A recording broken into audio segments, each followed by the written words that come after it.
Hello, welcome to Robotendo Draws episode 2, in which I've done a little intro thing, do, in which I am going to draw my new role-playing game character.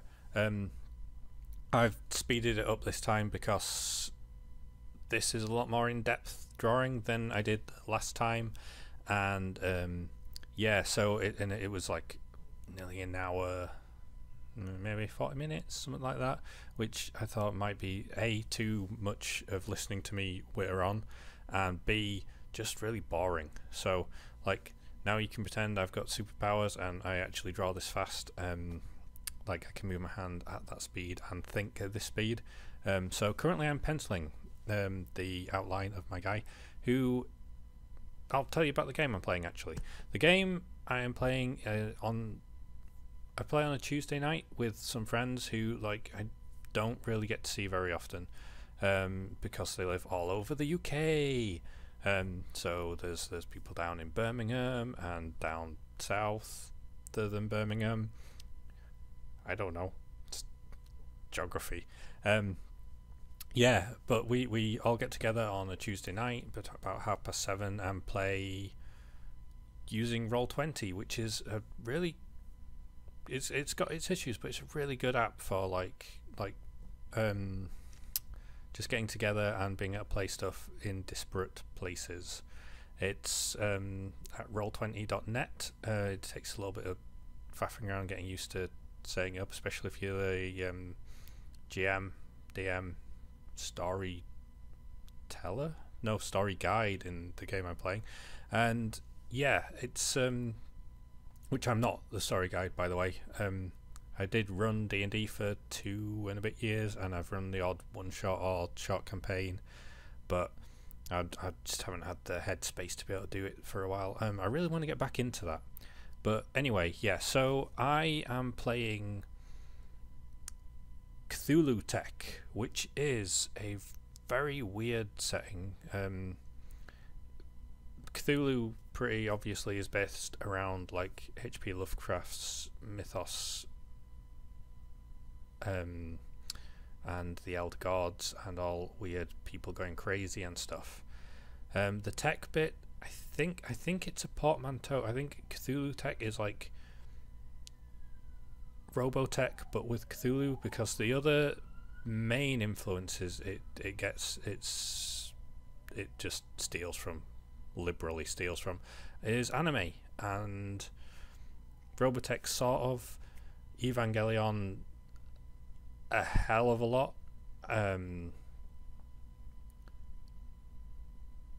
Guyver a hell of a lot. I'll get more into that in a bit. It's set in the future, 2085, I think. Humanity is,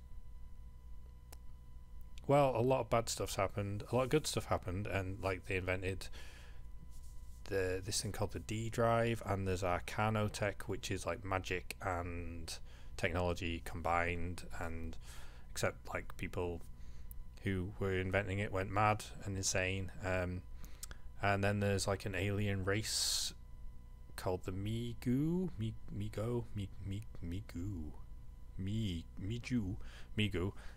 who don't like people. I think they're from Pluto, so they're probably really pissed off that we stopped Pluto being a planet because it's too small. So they really don't like people because we said it's just a tiny, it's a rock in space, and they're like, oh, we hate humans. We do not like you humans for disrespecting Pluto, naming a dog after our planet. Who? So yeah, that's probably how they talk. So they started a war with these with the humans by creating a weird clone race of people, black skin, pointy-eared people, look like the Drow but with a penchant for white tattoos, and they're called the Nizadi. I'm gonna look this up, but currently, yeah, so I'm now just I penciled in green my character, who I'll give you a little bit more description before this video ends. Now I'm just currently using my super mechanical pencil fast thing. Oh, I spent a lot of time on his face. So yeah, looking up things on my iPad. I've got all this information here. Looking up things on my... Here we go, Cthulutech. So,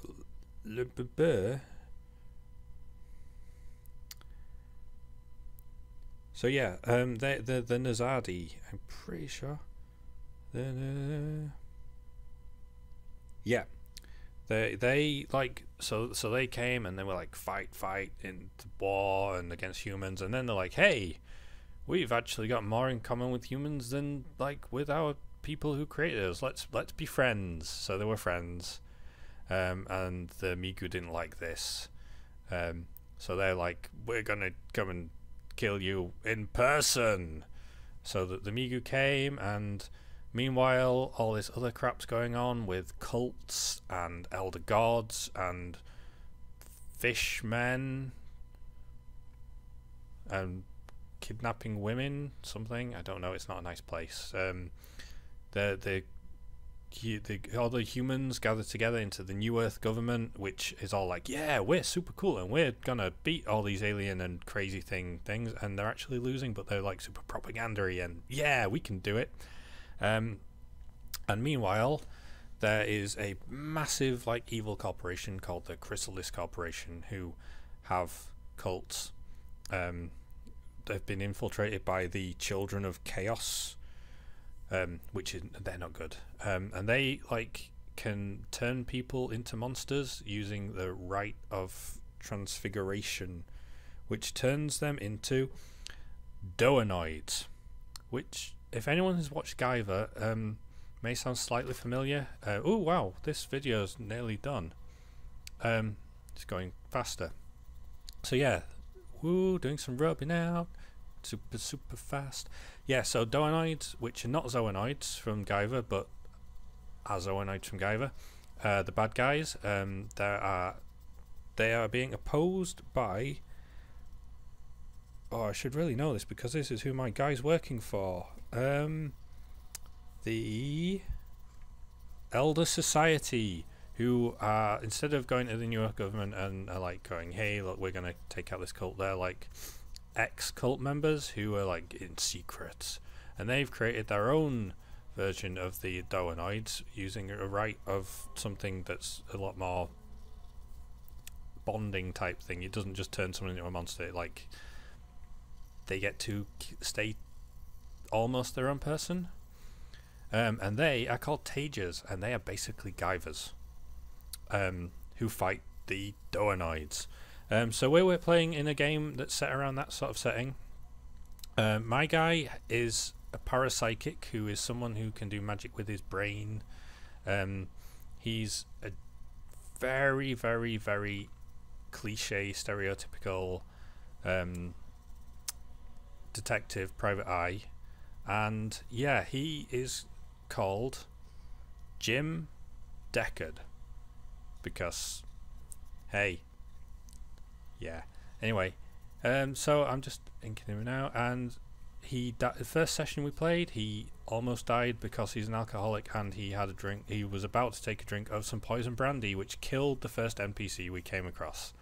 So that was close. He's still alive, and yeah, it's been fun so far. I'm gonna try and draw more of the characters, and when I do, I can probably talk more about the game and I'll have more information. But yeah, so Jim, the game we're playing is set in Paris. Jim is a American PI who his partner was killed by a Doanoid, but he went searching for information and found that the Chrysalis Corporation was setting up a base in Paris. So that's where he's gone. So that's how he happens to be in France, in this world where everyone talks in English as the common language. But he's got sort of an American accent which I can't do, so he talks like this a lot. Hey there, brother, I'm gonna just light up if that's okay. So yeah, I don't condone drinking far too much or smoking far too much, but it's quite fun playing an alcoholic person who's going to die of lung cancer. Yeah, he's a parapsychic as well, which means he's been registered from birth, and he can do clairvoyant. No, he can't do clairvoyance. I wanted to be able to do clairvoyance, but he's got good empathy, so he can tell what people are feeling even if they're not being honest about it, which is an awesome trick for a PI, because I can, yeah, basically tell if someone's lying. Can also get emotions from objects, and the last time I did that, it went horribly wrong and I nearly died again. But hey, he's gonna survive. Honest, he's not gonna go insane. Ha ha ha ha ha ha ha ha. Well, anyway, thanks for watching, and thanks for listening to me ramble on for hours. And yeah, next time,